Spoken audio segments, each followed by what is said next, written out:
GM.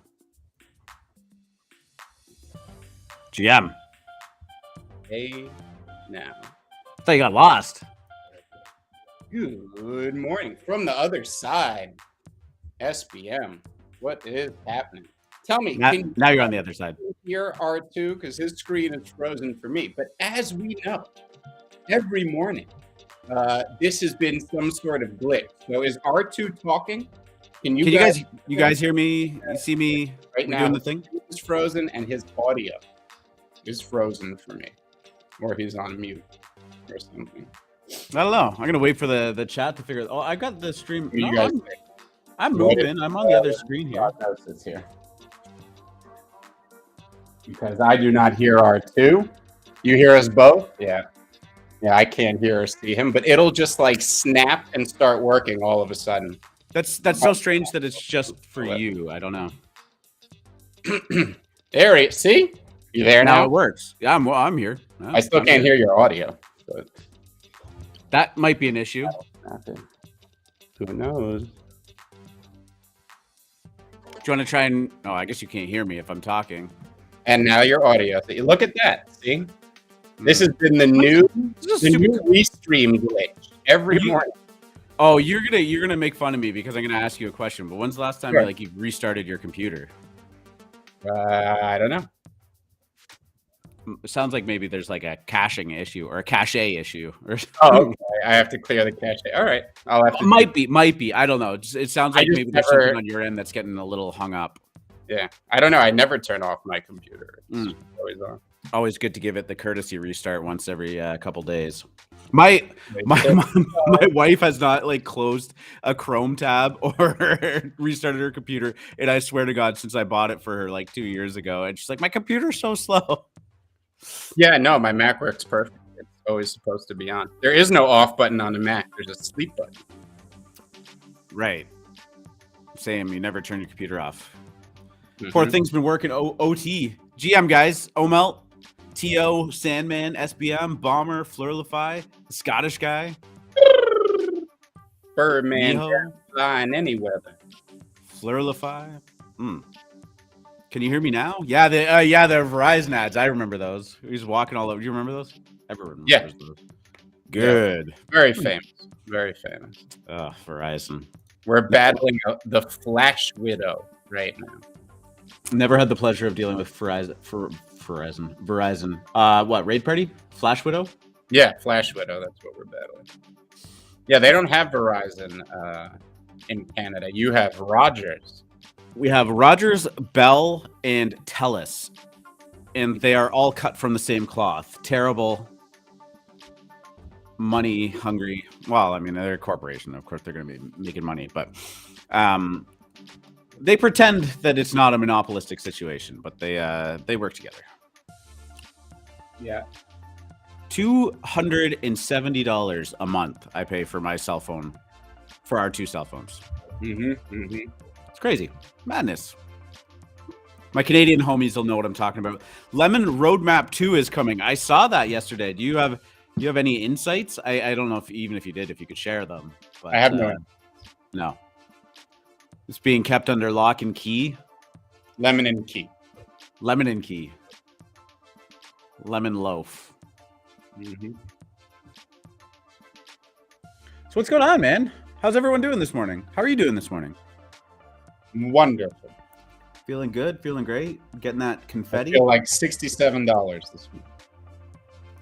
$67 per confetti? Yes. Yeah, $67 per confetti is FUD, and I won't have you doing FUD on this show.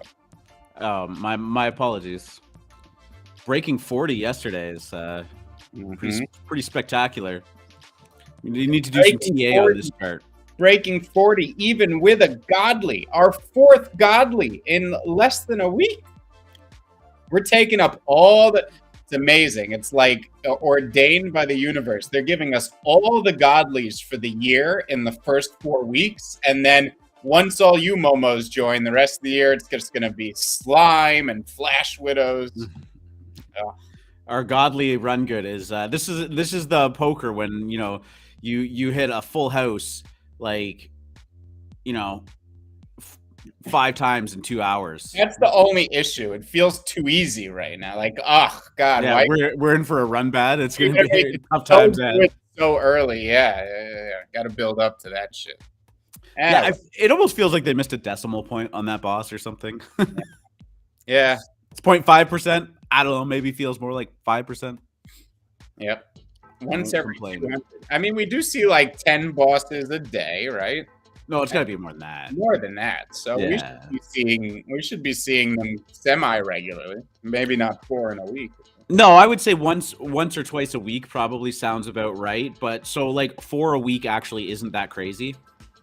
Right. Well, here's an interesting thought experiment too, because a lot of people say like everybody always looks at stuff in hindsight, and this is the gambler's fallacy, hard at work here, right? Because they go, what are the odds that 2 of these things spawned in a row? Well, the odds are actually 0.5%, which is the odds that it spawns once in a row, right? Yeah. Because you don't start keeping track of it until that first one spawns, and then the second one spawns, right? Yeah. And that's the thing. It's like everyone's like, oh, that's a 1 in 25 million chance or whatever it is. That's just a number I'm pulling out of my ass. I'm like, well, it's not, because if you were to say what are the odds that the next 2 bosses we get are godlies, yes, it's a very high chance, but there are low chance. Sorry. Lies, damn lies, and statistics.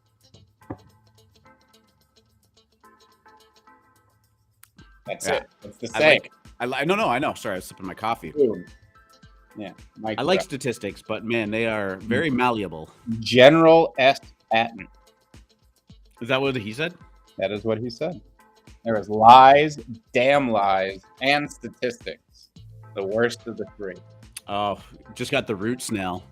See, now you got me watching it. For fuck's sake with this root snail. SBM, no Tim Hortons for me today. This is home brewed coffee with a little bit of Irish cream in it, because why not? It's Tuesday. Lemon Roadmap is coming soon. Yeah, Friday, isn't it? End of the month. End of the month? Isn't that Friday? Oh, no, I guess there's a couple days after that. And what's a great book? Oh, the General Patton book? I gotta read more. What's the last book you've read? I gotta read more. I gotta pick up a book.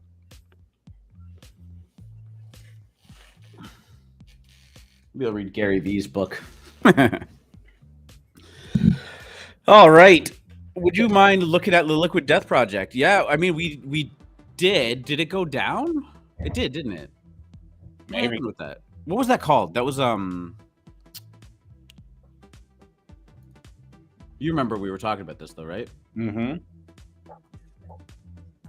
I mean, remember is a strong word. The canned water company that was doing the NFT. Yeah. Okay. I remember that Liquid Death is a canned water company. People like it. And we've done a lot of shows. I don't blame you. Is this Murderhead Death Club? I don't know. We'll pull it up. Talk about it later. Yeah, we'll pull it up. We'll look at the screen. I'll say something cheeky. We'll do some analysis. Bada bing, bada boom. All right. But it. I'll do the what? No, I was telling Cambo. He said, "Don't put it." I said, "I won't." Yep. Fun's good, man. Emotions are good. It means it evoked something. Love the lucky. You want to do that thing? Do the thing. GM DGens, and welcome back to episode 95 of the AlphaMint Morning NFT Show. It is March 22nd, and I am your host, R2 DGen, joined with me, as always, by the Kaiju King himself, FMC. Hey now. Hey now. It's Tuesday. It's a little after 9:30. It's about 9:45 right now. Markets are open. Things are looking good. Crypto's bouncing back. There's a little bit of volume in the NFT world again. I've kind of been saying that a lot over the past week or two, but it is selective. Things are going on runs. Some are pulling back, but there is life in the market. It is not all doom and gloom, I promise you. we we might not be completely out of the woods yet, not in full send mode where you look at every single floor and it's going up, but yeah, we're sitting here looking at the charts right now. Crypto sitting at about 43,000 for Bitcoin, just over 3,000 for Ethereum, kind of holding that pretty strong, actually, up 16.2% on the week. And yeah, it looks like we're starting to get some life back, both in that and the S&P. This morning, S&P up about 20 points, almost at that 4,500 mark. You were talking about what, 4,550 was the mark that we're looking through to break through? Yeah, 4,520. We're up again this morning. We're certainly gearing up for what seems like a bullish move in both the traditional markets and spot crypto. The thing that was, I guess, interesting and kind of buoys the bullish case here was that yesterday you had Powell come out and basically say the Fed is not scared to get more aggressive with inflation if necessary. Now, if the market was in shaky territory, if there wasn't really any actual buying behind this rally and it was just short covering, so to say, that type of news would have sent us careening down. We had a brief jukes towards the downside and we quickly reversed. Now, again, we're still kind of rallying underneath resistance. So all technical analysis would tell you once we hit that 45.20, we're going to pull back. We're going to consolidate for a bit. So we're not out of the woods. Same with ETH. We're still in that $2,800 to $3,200 range. It's kind of where you want it to stay if you are into NFTs. So everything looks good right now. Geopolitical is abating a bit. Inflation scares have been priced in for the most part, and we are waiting for new data all around. So when Powell comes out and says we're not afraid to get more aggressive with interest rates, if that's what the situation calls for, what would that situation be? What would make them pull the trigger on up in the interest rate again? Because I think we got, what, 25 bips last time? And next time would be probably just as aggressive? Right. Well, if we get PPI or CPI, which are producer price index or the consumer price index, coming in hot, coming in more than we expect. These are the indexes that are manipulated to keep our credit ratings good. Now, I am not in the Austrian economic camp and believe that the Fed is bad and everything we're doing is awful manipulation and all that shit, but that does not mean that the government doesn't put its best face forward with the numbers that it controls. And inflation is definitely worse than headline CPI and PPI would lead you to believe, but the Fed will use that to guide its hand. And while it can manipulate them slightly, if there is, overwhelming inflation that can't be controlled, it's going to come up in the numbers. So those are basically the gauges that we are watching right now. The other thing to watch is reverse repos. And I had talked about reverse repos for a long time. It was easily the most bearish signal in the market. We had been flashing over $1 trillion in reverse repos on every print.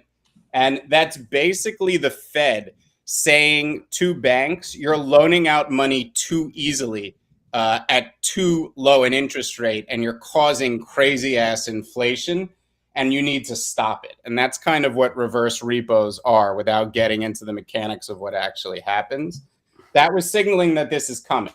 So that has started to cool off a bit. That's your forward-looking indicator. That's the best forward-looking indicator we have. CPI and PPI are backwards-looking indicators. So it's really about if we get a surprise print on something that's already happened, it makes people think more is coming. That would be what could trigger a 50-point rate hike on the next meeting.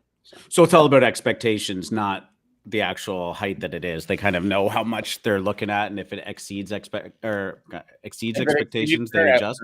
They'd be compelled. It would have to exceed it by a lot. For it to do that. Well, and you guys also have midterms coming up too, right? Like, how much of this is election based? A lot. Yeah, I mean, of course, The government in power is going to try to make the economy look as good as possible, even in the light of whatever's happening. So. Kick that can down the road. Yep. Yeah, and on that note, I could have pulled this up while we were talking about it, but the crypto market is back above $2 trillion. That's a nice number. I like seeing it a trillion. That's it. It just feels good. Feels like we're one of the big boys, which we are. Oh, it's not. It actually just dipped below. But yeah, so everything is kind of just rallying on what Free Market just said. The macro market is looking good. ETH being one of the biggest recipients. Cardano actually going on a surprising run. Solana, most of the L1s having a good day or a good week. Sorry, Avalanche being the best in the top 10, up 30% in the last week. So just stuff to keep an eye on. Also, in the bigger kind of macro crypto news, Malaysia is the next country that might be eyeing Bitcoin adoption. This is nothing super substantial, but we talked a little bit about when it happened in September. El Salvador adopting Bitcoin as legal tender. Malaysia, there's some government officials within there, primarily the head of communications and technology is advocating for Malaysia to start adopting Bitcoin. So, I mean, again, this makes no difference to me, but in the grand scheme of things, we're just watching for these dominoes to fall. There is going to be another country that adopts crypto. It'll likely be Bitcoin I would say this year. I wouldn't be surprised to see another one go down this year. And slowly but surely, they'll all kind of start to follow suit.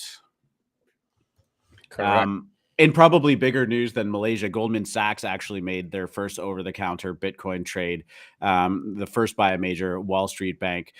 Galaxy Digital, a New York-based cryptocurrency investment firm that partners with Goldman on the bank's Bitcoin futures trading desk, facilitated the transaction. Reading is hard.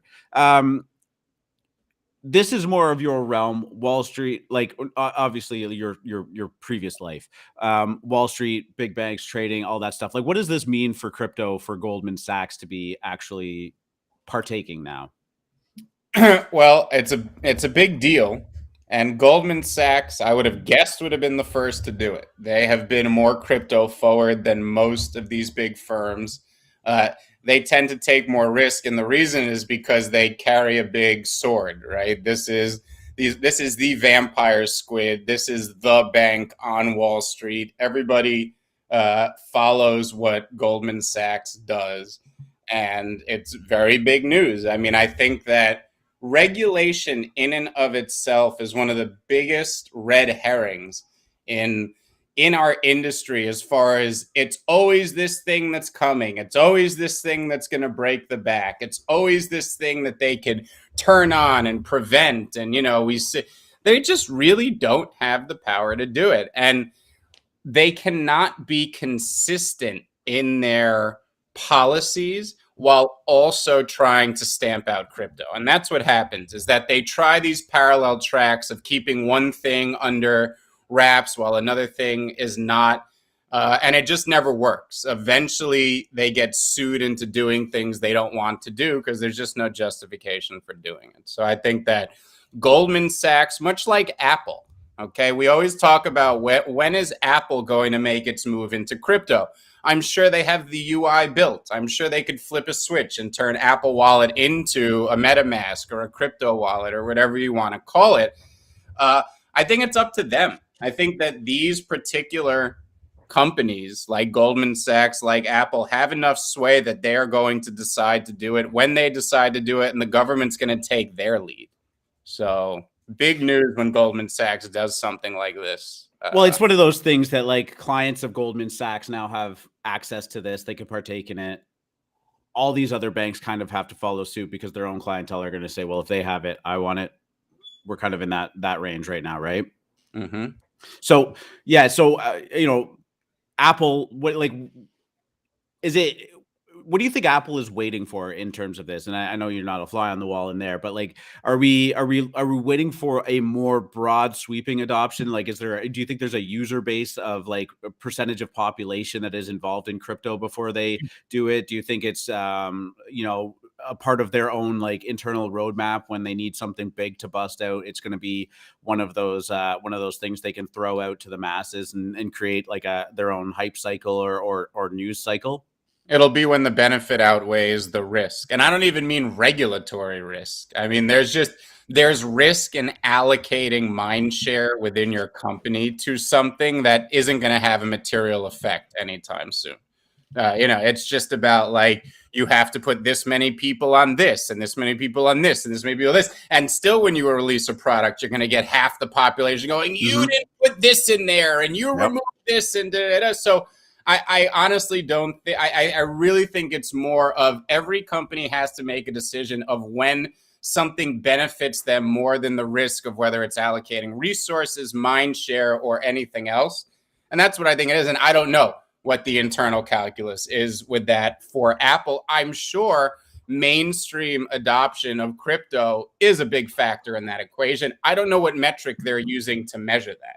Unique MetaMask wallets, number of news stories, Google trend, no idea what kind of internal numbers Apple would use, but I do think it's just risk calculus on their part.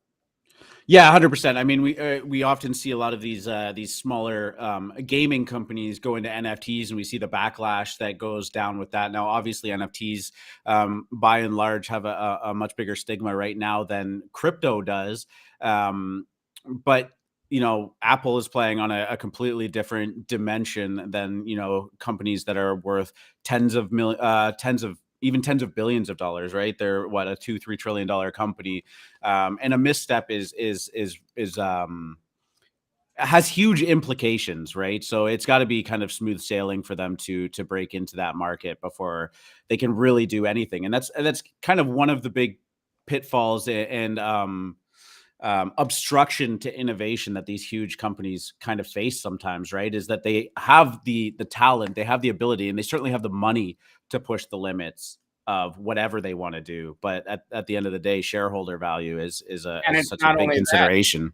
It's being able to do it at scale. I mean, you can't. Yeah, great point. You can't make as quick a pivot on something like the iPhone.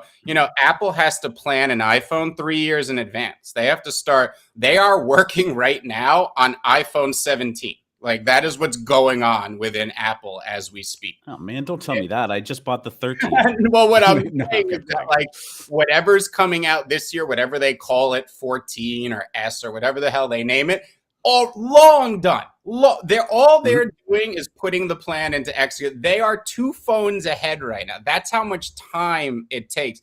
You can't make quick pivots. And, small companies can't. Why does anybody ever get disrupted? I mean, it's the law of large numbers eventually, right? Like, you cannot move as swiftly when you are as large as Apple. You have to do things slowly and deliberately. So that's certainly a big factor. Yeah, interesting. And I just want to share a parallel from when I was in the restaurant industry too. And you talk about big players and how big of a player McDonald's is in the market in that regard, right? McDonald's at one point, maybe 5, 6, 7 years ago, mentioned that they were looking to get into doing chicken wings there. Okay. And the entire chicken wing market went absolutely berserk, and our prices overnight went up like 25%. Just because McDonald's thought about it, right? Like it's crazy. It's crazy to think about the influence and even the physical resources required to produce that many iPhones at scale. Right? OLED when you're talking, I mean, the exact parallel is OLED panels. This is what happened when everyone had wondered when they'd go from LCD to OLED, and they have in their higher end iPhones. And the price of OLED screens jacked just on Apple's rumor that that's what they were moving into. Same thing. Yeah, they literally have the power to think and move markets. Going into NFTs and some kind of exciting news. I liked seeing this. Bored Ape NFT DJ duo goes Hollywood with WME talent agency. The Bored Ape NFT duo has plans for multiple songs with Dillon Francis and made a music video with rapper Rich the Kid. This is the DJ duo called ESCAPŞPLAN.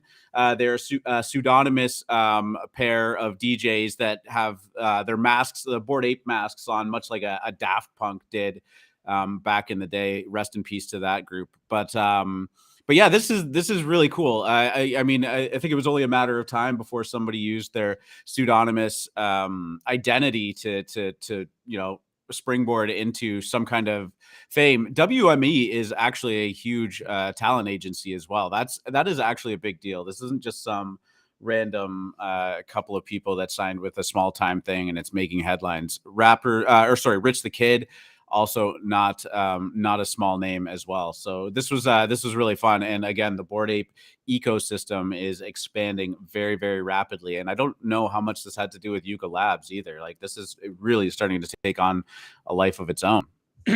Yeah, these guys got famous because Rich the Kid used one of their samples in his song. That song became a huge hit, and now they've been signed.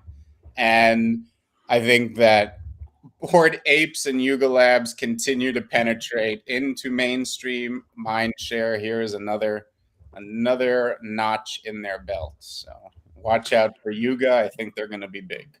I think it's safe to say that. And you know what? I mean, I know pulling up these news articles can sometimes be redundant, but they are like uniquely exclusive to each other too, right? Like this is about Bored Apes, but this is a completely different like lateral compared to what they did with ApeCoin, what they're doing with the other side. This is just two Bored Ape holders using their identity and the fact that they have the license to do so under Yuga Labs terms and conditions of being able to use it as commercial property.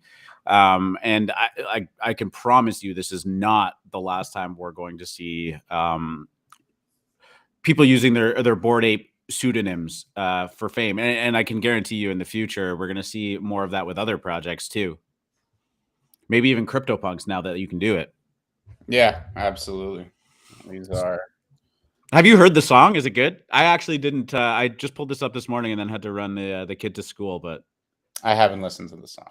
Yeah, we're gonna have to throw it on later. Although I don't think I can do it on there. I'll get DMCA'd.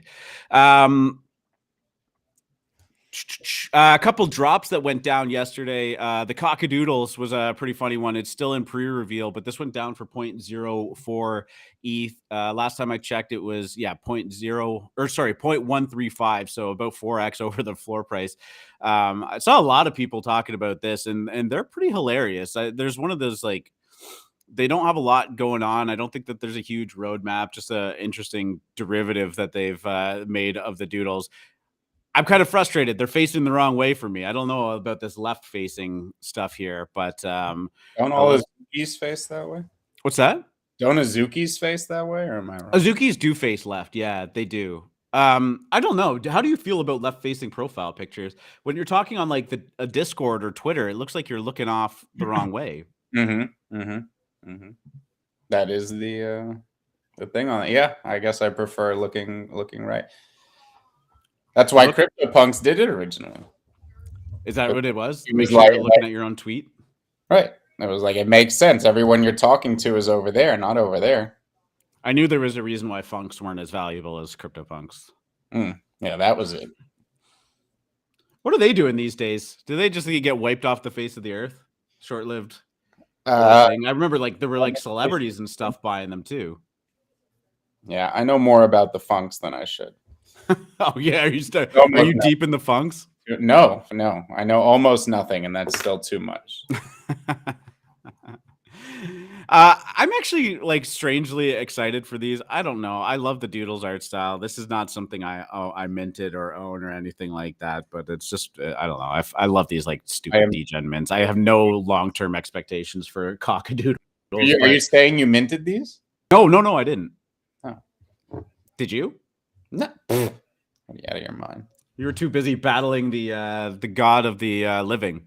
I know. I mean, I am of course, Raid Party is capturing all my attention right now. It is the attention capture. Muri, just want to follow up with that. The reveal went well. We talked about it yesterday. We talked about the art. It went up to about a 1.2 ETH floor. It has cooled down yet, but man, I see people all over the place that are super bullish on these. So, I think that there's some potential for some long holding here. I saw some funny ones in the Degen Dojo posted. Did you end up seeing the smoke bubble? No. It was I guess there were a couple that had some traits maybe misconfigured or something, and there was one that was blowing a bubble and had a cigarette sticking out of it. I tend to think that those mistakes actually end up being more rare. It's like the misprinted hockey cards or Right. baseball cards and stuff like that. Mm-hmm. Everyone always wants to FUD those kind of like those missteps, but you know, I think that they end up actually carrying some swag in the grand scheme of things. Kevin. Kevin, yeah, that's a great example. It was like a fucking Yeah. Hmm? I don't think it was a mistake. But... Yeah, what's the floor on Kevin these days? Don't know. The other FUD that I saw people going around were like how they were carrying the gun was a little awkward. Just kind of funny. That looks like if you pulled the trigger there, it would be very, very painful. Mm-hmm. But yeah. Oh my God. Well, I think that the shading on them could be slightly. They need to turn the lights on. It's a little dark. You know. Yeah, sorry about that. I hope that wasn't too loud. I'm sure it was, though. We don't know what you're talking about. Don't even know. Thank you. I appreciate that. Mm-hmm. Yeah, no, they are a little bit on the dark side. You know what I did see some people doing, though, was making some desktop wallpapers with them, and they actually looked really, really good like that. But yeah. Goopdoods, another one that people have been talking about. 8,000 Goopdoods hit the NFT blockchain. Each computer generated. These have been going on a bit of a run, 0.24 ETH. A bit. They were 0.01, 24x. A bit. What they were sitting in? Yeah. This is the cook of the day. Minted last week. We're sitting there. Every alpha room I'm in, Goopdoods this, Goopdoods that. I love these type of things. Not this project or this art. I loathe this project and this art. I love this type of phenomena.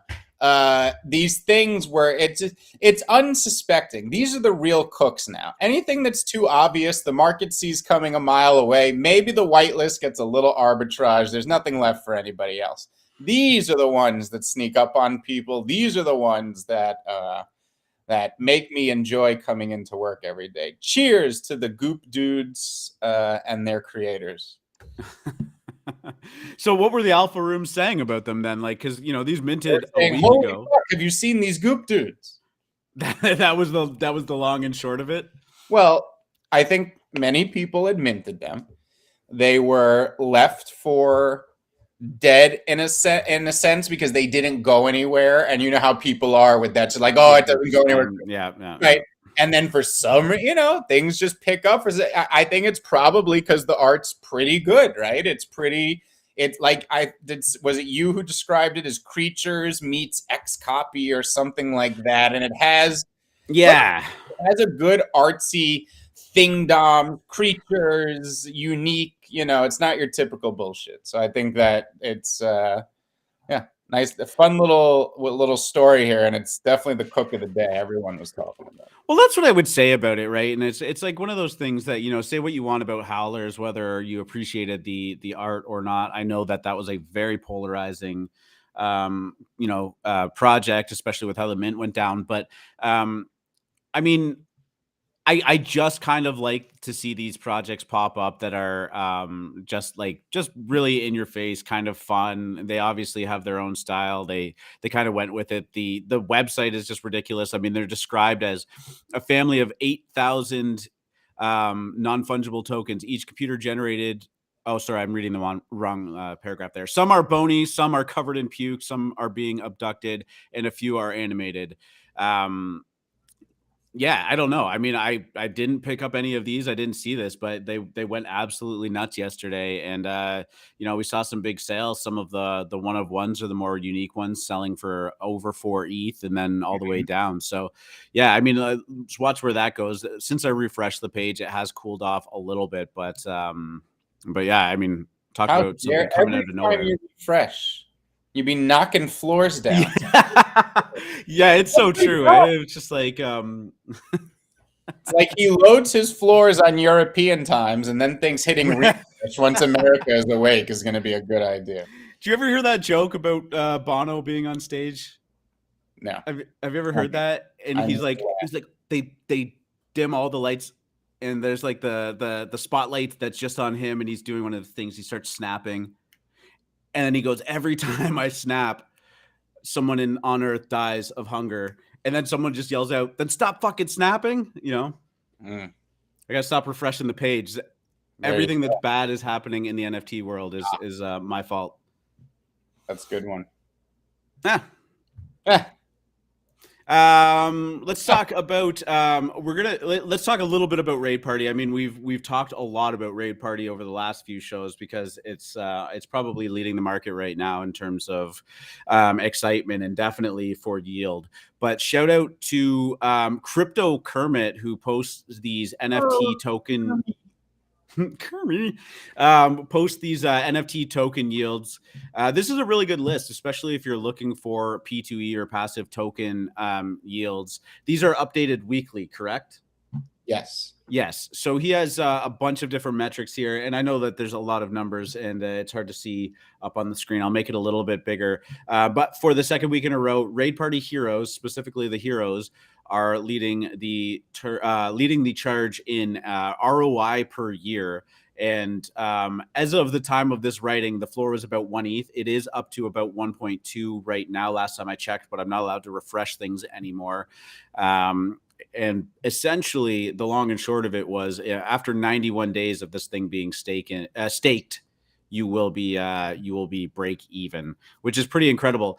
For a long time, Ether orcs were actually at the top of this chart, correct? Like I'm talking months. Yeah, and it was Ether orc allies specifically. The Ether orc genesis were, I want to say, 3rd, 4th, or 5th there. I don't remember, but the allies have been traditionally underpriced relative to their yield, right? So, there's different ways you can view playing any of these games. There's a farming kind of instant pulling yield type of strategy. There is a medium short-term game type of strategy. And then there's a very, very long-term view.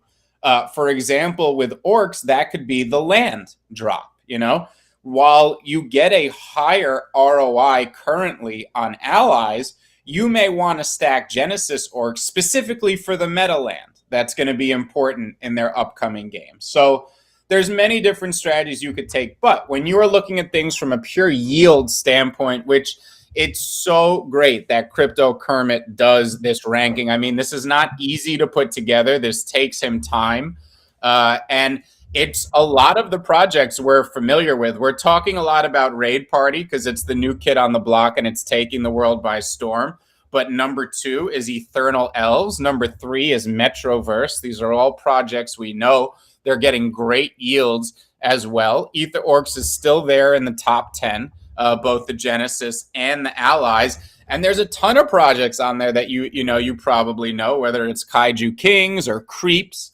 And this is easily the most interesting area in NFTs. I mean, at least to me, and so many people that I talk to, whether it's on Spaces or even outside of the NFT world, the idea of passive income on an NFT is like, holy shit. Like, whoa, this JPEG was just a JPEG until there was this passive income attached. And this list right here is a really good way to keep track of which ones are ahead, which ones you're interested in. And, people tend to think of things backwards because if you looked at this chart, you may be compelled to run and go chase Raid Party versus something like Orcs, which feels like it's falling out of the rankings and going out of favor. Well, Orcs are probably the best opportunity to buy you're going to have because this team is so smart and so good.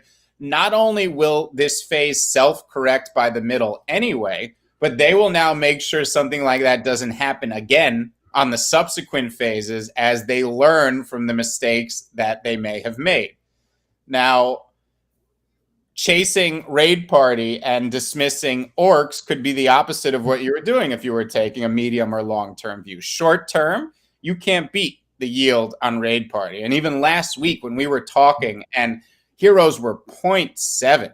I mean, to be able to make almost $75 a day off of 0.7 initial investment is just bananas. I mean, there are a few games that even came close to that yield at their peak, and it feels like Raid Party hasn't even started yet. The way that this team has designed the game, there is a supply crisis brewing in Heroes. And specifically, that's important right now because you need a hero to play the game. You can't play with just fighters. So even though fighters have had a higher price for a while now and are certainly the fuel that is moving the game forward, you don't need fuel unless you have a ship to put it into. And the heroes are your ships, okay? So these are basically a fixed supply until somehow the value of minting a hero is 20 times the price of a fighter, because you need to burn 15 to 20 fighters to mint a hero. So there's a supply crisis brewing in Heroes, and demand for this game is going up, largely because of who's playing it, with NFT celebrities stacked in the verified chat, and not just there as window dressing, having a fucking good time, tweeting about it, loving it, feeling the community, and that's why Raid Party's on top right now. But I think bottom line for me, shout out to Crypto Kermit, who keeps those rankings. I read them every week. He's always on the Orcs community spaces, so I can't wait to see him tomorrow. Maybe he can come up and talk about them. But yeah, keep an eye on that. Crypto Kermit, follow him on Twitter. Yeah, definitely go follow that, because I think that there's a lot of opportunity on this list. I think the one big thing that you, not you, but I'm saying in general, have to remember is kind of like time since mint when we're looking at this too.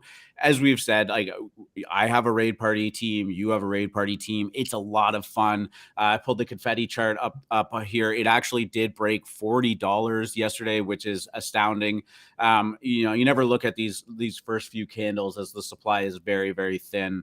And the liquidity pools aren't completely set up yet. But I mean, if you want to just say it really did open and stabilize around, you know, $13 to $17 for quite some time. We took a big jump up, and then it's basically just been up only since then, and the yields are spectacular. But what happens with these P2E games is typically really quickly there's a hype cycle out of the gate. I remember when Creeps went down, and I mean that game still exists. It's definitely way off its all-time highs, but I mean, you know, there was jokes about people like, I'm making $1 million a year, like I'm quitting my job tomorrow, blah blah blah blah blah, and that's great. That's a lot of fun, and there's a lot of yield extraction that's possible there. But you know, it doesn't always happen that way. So many of these games, Wolf Game had an absolutely parabolic rise when it first came out. They had some issues with the contract, had to pause the minting, and then take the game in a different direction. There's lots of fun about the Shepherd extracting $15 million from it. That was you know, that was a big deal. It is actually surprisingly still doing pretty well. 80% per year is nothing to shake a stick at. But Raid Party still is in its infancy, and you know, I still think that there's a lot of upside to this. But as you said, you might be chasing the wrong car right now by trying to jump in and do that, because you know we're going to go through these cycles, and it all just depends on what these, you know, second order consequences and third order consequences of the different phases of the game are going to have. Ether Orcs, as we mentioned before, is one that minted back in September, I believe, August or September. I can't even remember that long ago, but have completely dominated the landscape over the long term. So, you know, maybe is their yield down? Yeah, a little bit, but 150% over that sustained amount of time is even just to be down off the top is absolutely incredible. So whenever you're looking at this list, I don't want to say take it with a grain of salt. These are good statistics, but make sure you pay attention to this token debut amount of time too, because the bigger this number, you know, the better the bet is on the team that they're really managing their project properly, really reinvesting into it, keeping it alive, and you know, have a track record of success. I would say would be my biggest thing. I don't know. I would imagine you agree. You've been in EtherOrcs for a long time. It's so easy to get caught up in these quick hype cycles, but Raid Party feels like it's on its way. That's for sure. Yeah, Raid Party is different. It is. And like I said, like, you know, we're 17 days from the token debut. So many times we saw it with Wizards and Dragons, which is actually looks like it's making a little bit of a comeback right now. As I know that they were bridging and making some changes to their game, but Wizards and Dragons, Whales game, when we had that hype cycle back in, I think it was January ? Maybe it was even earlier than that, November, December, with all the games coming out and everyone was copying Wolf game. Yeah, it must have been back late last year.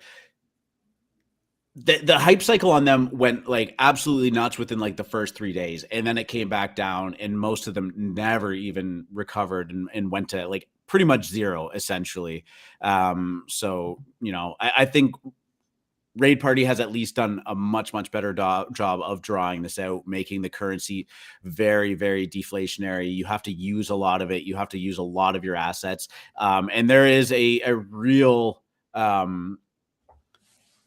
there's real tough decisions when you're, you know, facing down the barrel of having to burn a fighter that's 1.2 ETH to upgrade another one of your fighters. And yes, the math checks out. It is absolutely worth it. You get the enhancement, the especially going to level 1, the damage is so worth it. The value of selling them on the secondary more than meets the risk reward kind of calculations that you do it.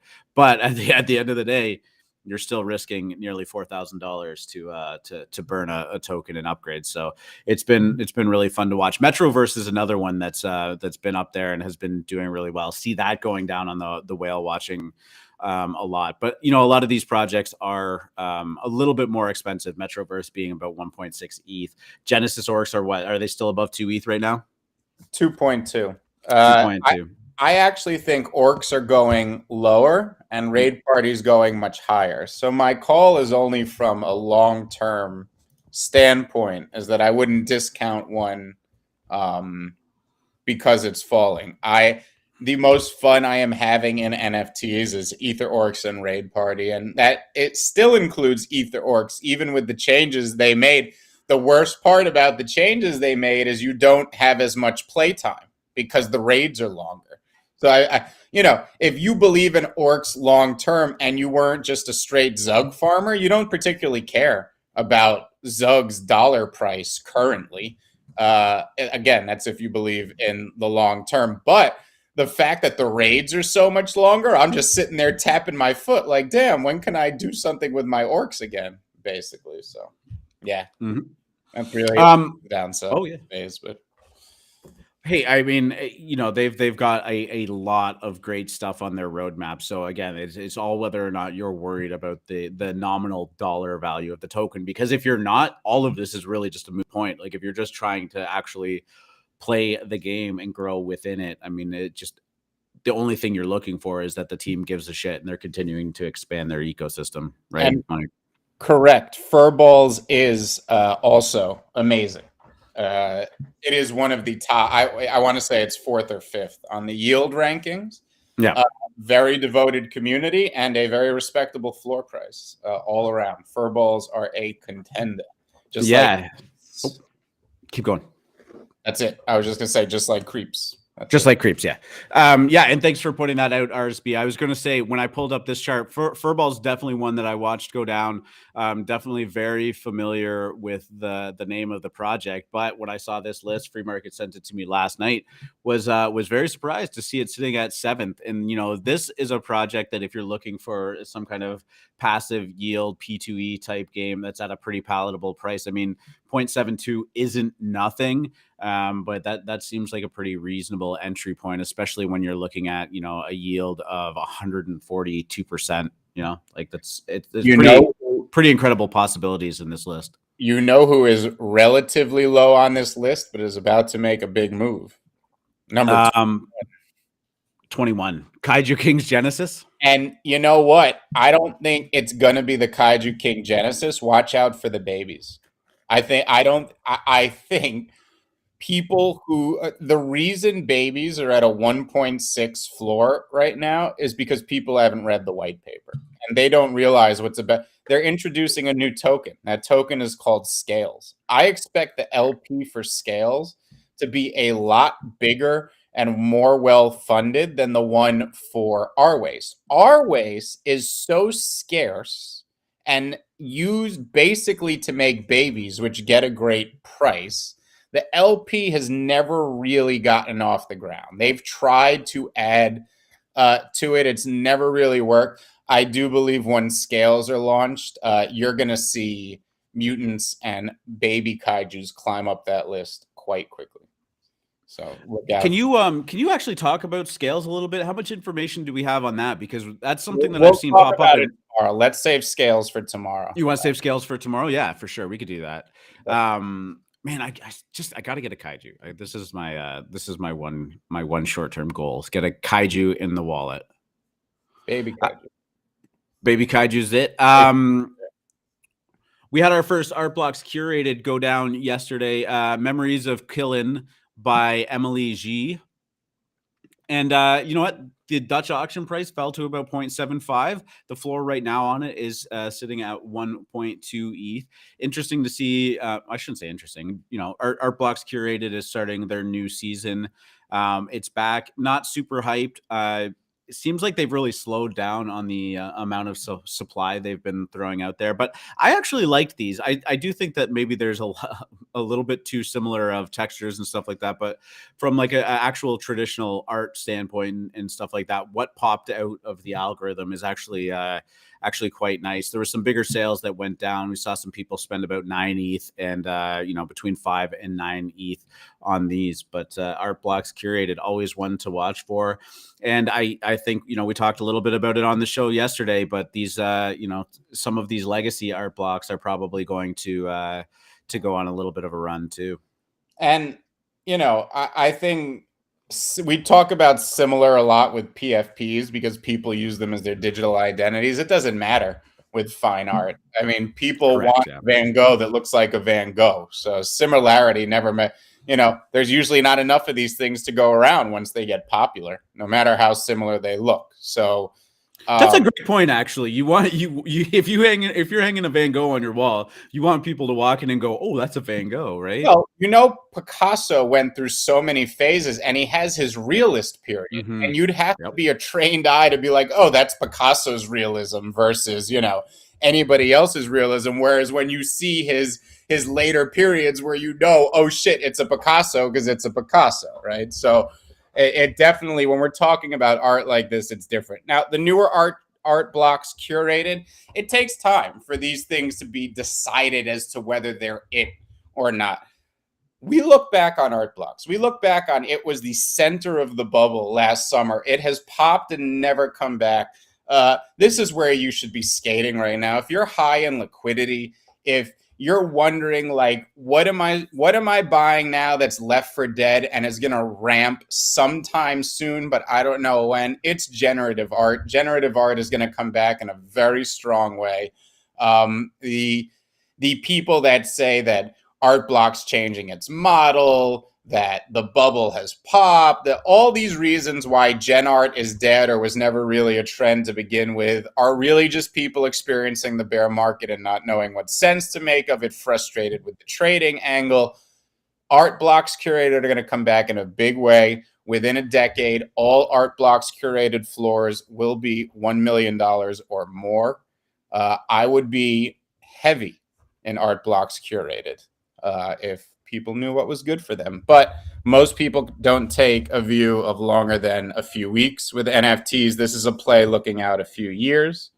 So yeah, I mean, if you're high in liquidity and you want to start kind of stashing some of your ETH away, I mean, some of these collections for generative art are absolutely spectacular. Like I'm looking at this Entretiempos collection, and like these are, I mean, this one's kind of a mess, but these are great. Like you go through some of the art blocks are a miss. Like they don't do much for me. Like this isn't like my style, this like kind of trippy psychedelic one, but I mean I could definitely see that people would like it. But I always loved the Edifice by Ben Kovac. These ones were really nice. I would love to have just like a screen on the wall or even on my TV, although these are vertical, so a little bit different. But yeah. Any art blocks projects that you're aware of or looking at, you know, besides the obvious like the Fidenzas or the Squiggles? What ones were your kind of favorite that have popped up over the past year? Well, not a ton of new ones that have popped up over the past year. I like the more original ones from before the summer, to be honest. So yeah, the ones that are already kind of considered not grails, but you know, I think early art blocks are where the play is. They got looser as time went on. Obviously, Fidenzas and Ringers are going to be out of most people's budgets, but there are ones within the curated. The apparitions are the ones like I see them kind of pop up quite a bit. But yeah, obviously Fidenzas, Ringers, and the Squiggles are. And again, look at the very early projects. In fact, this cloud one. Yeah, that's a fun one. The clouds. yeah. But look at the very early projects in Factory and Playgrounds too. I think those are also legit, but the date kind of matters with these things, I think. So. Yeah, for sure. What else we got? Women from Venus kind of went on a little bit of a run yesterday too. These are in pre-reveal, but they were sitting at a 0.2 ETH floor. Again, I refreshed and went down. This is my fault. I'm sorry, guys. They are fully minted on a Men Are From Mars derivative after the show. You have anything to do? Already fired that up, my friend. Yeah, you want to do that? Yeah, let's get it done. It seems like the obvious companion to it, right? Mm-hmm. We've seen so many, female derivatives for the companions of different projects. So why not make a male one for the Women from Venus? Mm-hmm. Small Bros, we talked about a little bit yesterday. That got delayed. Do you know what actually happened with that? What issues they faced and why they had to delay, or just saw that it was going down? Yeah, I don't know what the issues were. I do know that everybody who was on the allow list was very grumpy and angry about it, which makes me think that they were all looking to dump very quickly. Because usually when people are in this project because they love it and want to hold and they don't care how many delays they are. They don't really, they're happy that it's coming no matter what. Seeing that everybody was very angry and grumpy because they wanted to dump these things. This is being supported by Doodles Alpha, which started out with a great reputation that seems to be loosening a bit as they support projects that are not. Well, yeah. Yeah. Anyways, those are actually going down to mint today at noon. So if you're on the whitelist or you're watching that go down, make sure you check back in. Probably still going to be a cook. I just don't know if it's going to be as big a cook as it was because of the momentum. But when you got the Doodles Doodles Alpha behind you, then you'll probably do pretty well. So Doodles are killing it. I'm going to put the link, the restring link up in the. Belundi.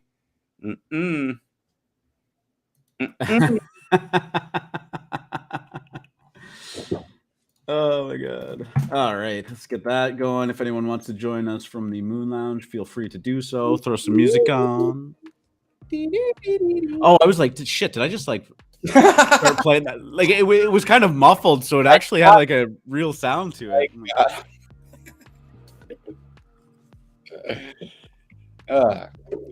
What else are we talking about? Punkscapes. Have you seen this? Bring that up. I want to see what that is. You want to see Punkscapes? NFT banners.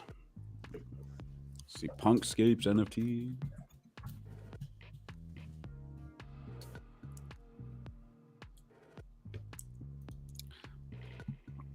I think banners are an underserviced spot too. What was that?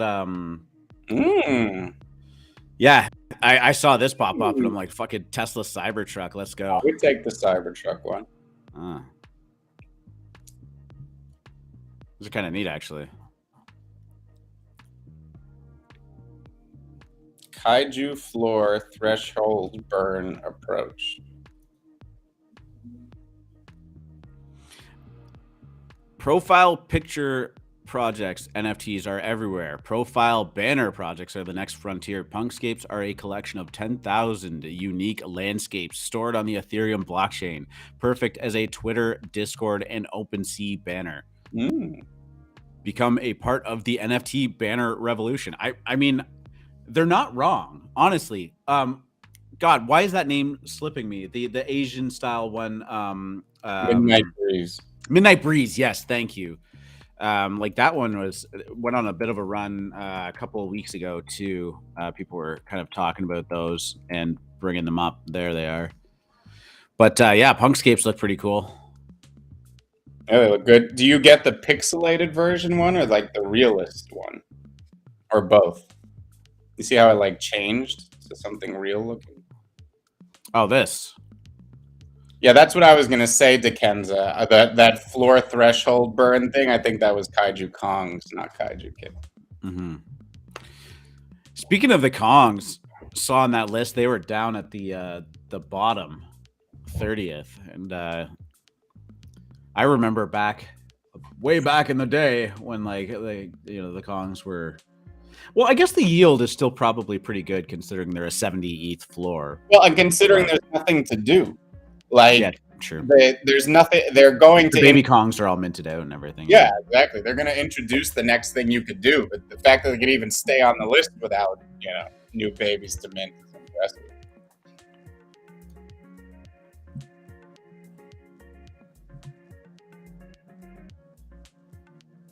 These are fun. I have to look more into them. I need an NFT banner. We just need NFT banner verification now. Oh, I can get the hexagon now that I have an iPhone, can I?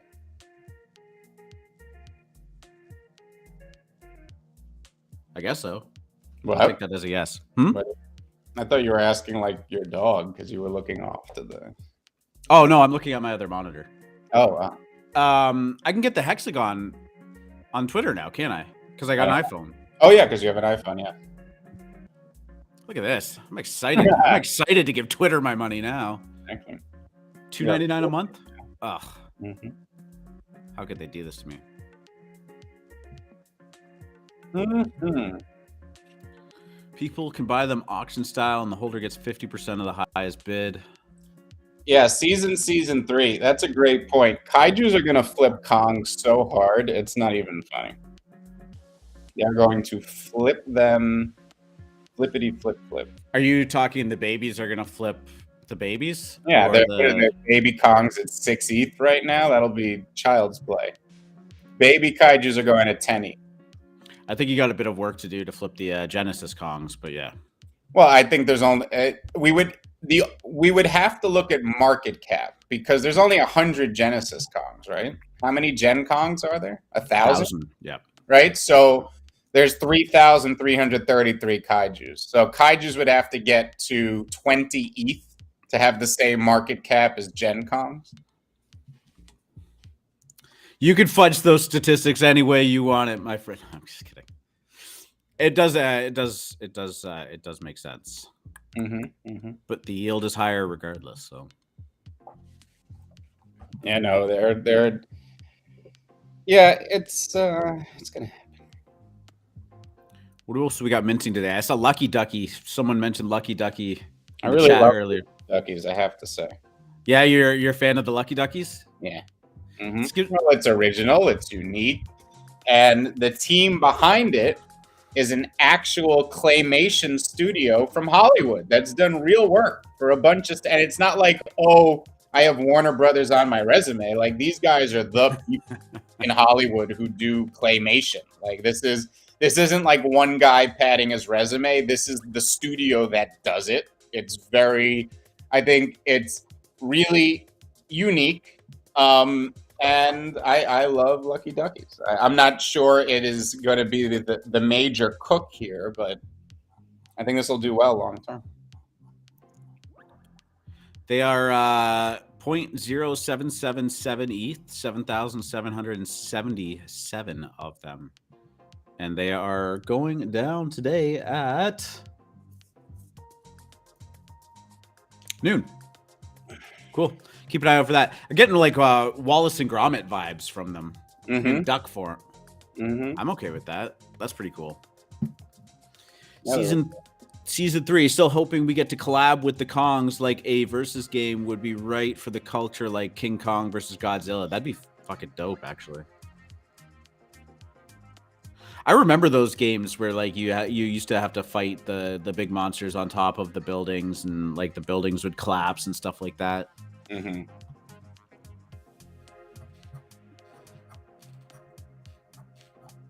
Froggy Friends reveal in a few hours, I believe. Oh, bunch of people in DGen Dojo minted those. I have a couple of them. I have 2 of them. I honestly. You said that very grumpily, sir. No, I have no issues with them. I just a little bit of a delayed reveal process, but it doesn't matter. They were not an expensive mint. I'll pull them up. They are they're above mint price. They're revealed. They're a low supply. 4,444 of them. 2,500 owners. They're sitting at 2x mint price. Yeah, I don't know. I haven't been the biggest fan of delayed reveals. Like I think it should be 24, 48 hours, unless there's like some major problems that you have to get sorted out. But you know, I don't see the necessity in dragging these things out unless you're like a hate beast where that's all you've got going for you and you just need that volume to crank up for as long as possible. Yeah. See what happened with Hate Beast Prime. Nodes begin staking in 8 days. And they've seen a slight uptick in volume. Very slight. What's that? The hate? Toads. Oh, creature toads, yeah. Oh, you're actually going to get to stake the creatures now? The toads? The toads will have staking beginning on March 30th. And they're going to yield flies? Yeah. Oh, that's exciting. Yeah. Let's stake those in there. I've got my 500,000 APY. It's an 8,900 collection and 464 are listed. It's absurdly low. Pull those up. I actually haven't even checked on these in a while. 0.05. Baby toads. The art is just so damn good on these. Blockchain bandits seem like something legit. I haven't done enough work. I think it's a P2E, right, Hemi? Seems to be liked by the right people. I know I say that phrase a lot. But yeah, blockchain bandit seems to be something. Cool pixel art. We got, I think the Jenny Wolves got hooked up.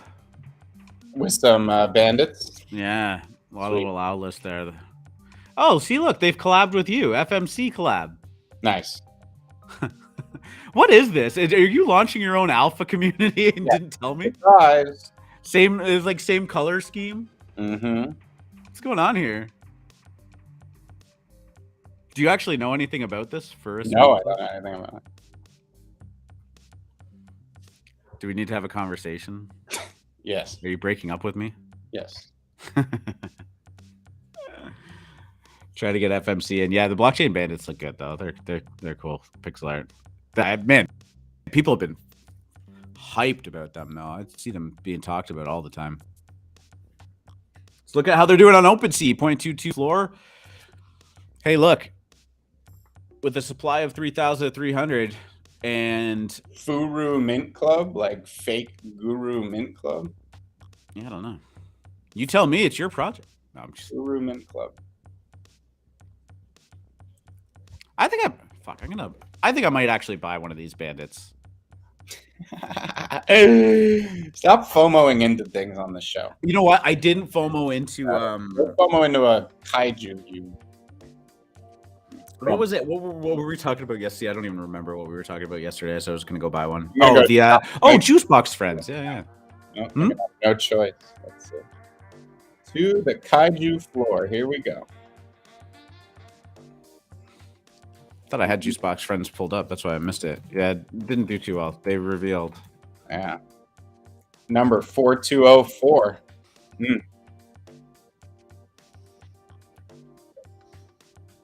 Demo game releasing the set. What project is he talking about? Oh, are we talking about blockchain bandits there? Yeah. Yep. Staking.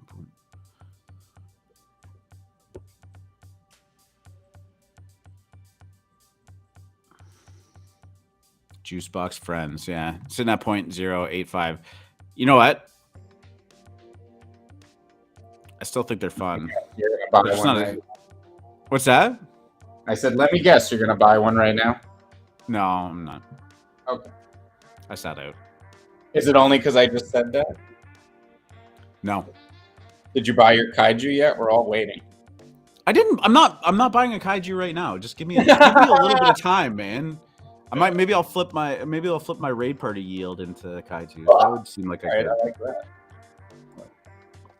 Or B-Gans. I gotta always talk myself out of buying more B-Gans, even though I think they're a good buy. I just, because once you start going down that rabbit hole, it's pretty hard to stop. Correct. All right, man. Anything else you want to talk about? I'm sitting at just under an hour and a half. Bastard Gan Punks. Yeah, Dickenza. B-Gans. B-Gans. Mentioned them before. Yes. No, we love the Thoughts up. Oh, we didn't even talk. Fuck. I apologize. I had the wave catchers pulled up, and we didn't even talk about the whitelist marketplace. Mm-hmm. Do you have some time to marinate on that? What are you feeling? Yeah. It's, fuck. I'm gonna do some more research on it after the show, and we'll figure out some other whitelist marketplaces. Yes, we're gonna do a comparison tomorrow for you and talk about it. I know there's is it called Alfalfa? Yeah, there's a bunch of them out there. Yeah, they're popping up. I like the concept of them. I'm still trying to wrap my mind around where the ARB opportunities start to get squished in, how it affects the prices. Like, are you baking in the price, the floor price of something, if the right to mint something is going to cost you money, plus the mint price? Yeah, I don't know. I'm still trying to see how that ends up playing out. Like, what's the price of the actual token that you're going to use to buy it? Well, et cetera, let's get in the head of if we're running one of these things. Like, how do you do price discovery, right? Like, if you had something like CloneX or Invisible Friends out there, we could guess the opening line based on what those pre-sales were going for, because there was a large enough market out there for price discovery.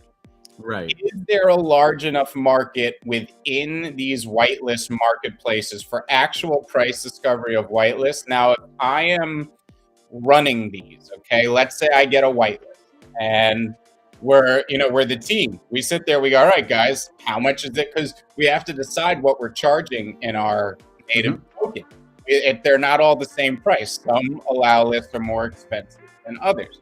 So how do we come at that price? Well, I would likely let out 25% of the batch and put a timer on it and see how long it took out for them to sell. And based on how long, I would raise the price again. And then I would keep doing that until it slowed down enough that they didn't go quickly. And I would be able to somehow get price discovery out of that, because you would see at what point the market would stop buying them so quickly. But I don't know. I don't know the process that they use. This is why I would love to see projects maybe use mint passes more, like Farouk did with Rug Radio. Because in my mind, the real price discovery has to be from user to user, not from marketplace side, because the marketplace side is going to be the one collecting it. They're going out getting allow list spots, and then they're going to dictate the price. And you had an interesting mechanic there, or maybe it's an auction style, but it's going basically from the house to the person. Whereas if it's going from person to person, there becomes a parity of what is it worth for that person to sell it to somebody else, right? Because it's not like necessarily their business strategy. That specific person has to make the choice of, at what price is it more worth it for me to sell the mint pass than to actually just mint the project? Right. And I think that choice plays an important part in the price discovery. Does that make sense? Am I thinking about this wrong? No, it makes sense. Yeah, interesting. It's a deeper discussion. I enjoy seeing these new ideas kind of pop up and try and work, because I think at the end of the day, you find things that really strike the right chord. Some things don't, and they kind of just go away. And at this point, I mean, the market, the NFT, the ideas of NFTs and where they can go and what they can do is so new that, I mean, we're all just literally learning in real time. So it is fascinating to watch it. If Cass were here, would likely tell us about Habibis. I want to say they were the first ones to enact this model. I could be wrong. I know Kaiju's tried it for a few allow lists with our waste, but it didn't work so well. I think you have to have a system set up for it properly. And I think the projects that are native to it, that are native whitelist marketplaces, actually can work. But we're going to dive deeper into the models and do a deep dive on the whole thing. Yeah, I guess my question too would be: do the tokens get burned, or do they just go to the team that secured the whitelist? Yeah, they must get burned. Of course, if they went to the team, they would just the supply would just go bananas. Well, that's what I was wondering. Like, is this their monetization? Their monetization is secondary sales. Yep. No, I know. I know that part of it. I'm just like, it would be very bad if it was just like a direct transaction from team or from user to team. So the tokens are going to be deflationary, which means the price dynamic changes over time too. Interesting. Yeah. Yeah. I mean, the more that I've started thinking about it, the more questions I end up with, which is good. Shouldn't be that easy. Do I want to speak to the founder of Wave Catchers? Yeah, we actually have a pretty direct connection there too. But yeah, maybe that would be a good person to actually just talk to. For those of you wondering more about Wave Catchers, Maz actually did an AMA with him. It's on the YouTube channel as well, so go check it out. But the idea is, yeah, cool, man. All right, how you feeling today? You got anything else going on? So what's the word? What's the squeeze? You guys got a topic on the squeeze this morning?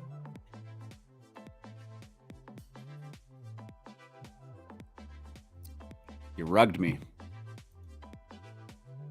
No topic on the squeeze. We have nothing for the rest of the day planned except degenning NFTs. I will be raid partying, which means looking at my screen.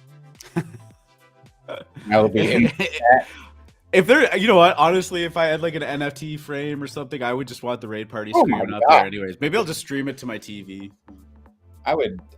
In a second, I'd have it on the wall. Love this. Love it all. Bullish. Super bullish. All right, guys. Thank you so much for tuning in to episode 95 of the AlphaMint Morning Show. Quick recap. If you tuned in late, we talked about crypto market kind of bouncing back. S&P's going for a little bit of a run. They are doing A-OK this morning. We talked about Goldman Sachs making their first over-the-counter Bitcoin trade, a pretty big deal there. Bored Ape DJ Duo is getting signed to WME Talent. I'm going to be looking for more of these to happen, especially outside of the Bored Ape realm, but everything is Bored Ape these days, which is all right too. We talked a little bit about Cock-a-Doodles. Goopdoods came up. Furballs. We talked about P2E earnings yield rankings that's done by Crypto Kermit. Obviously, Raid Party leading the pack there, but we talked about EtherOrcs. We talked about Metroverse. We talked about Furballs. We talked about Eternal Elves in there. Kaiju King's got some stuff going on. Yeah, good show. Hour and a half. We'll do it again tomorrow. We will be back live 9:30 Wednesday morning for episode 96. Thank you so much. As always, love you guys. Free market. Good luck at the tables, DJ.